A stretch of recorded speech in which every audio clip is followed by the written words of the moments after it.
Welcome to Kenton's videos. Enjoy the video. In this video, I will show how to make a fish XP farm in Minecraft Java. This updated design is incredibly efficient for gaining experience points and collecting valuable items. You can set it up for AFK fishing, allowing you to gather resources and level up without constant attention. We'll cover all the steps, from gathering materials to the final construction, ensuring your farm works perfectly. Get ready to boost your Minecraft progress. First, let's gather the necessary materials for your farm.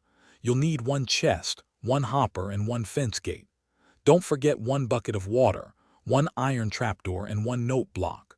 Also, grab one fishing rod, one pressure plate, and a stack or two of any solid building blocks. Having these items ready will make the construction process smooth and quick. Ensure you have enough space in your inventory before starting. Now, let's start building the core structure. Begin by placing a double chest on the ground. Next, crouch and place a hopper so it feeds directly into the chest. On top of the hopper, place a fence gate and then open it.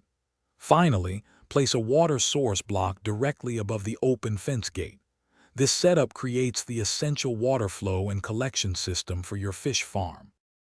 To finish, place an iron trapdoor directly above the water source. Next, place a pressure plate on the block adjacent to the trapdoor, ensuring it activates the trapdoor when you stand on it. Position a note block next to the trapdoor. This provides a sound cue for AFK fishing. Stand on the pressure plate, aim at the trapdoor, and start fishing. Remember to check the description for a link to some fantastic leak-proof containers for easy meal prep, plus other great deals. Happy fishing! Thanks for watching. Consider subscribing if we helped you.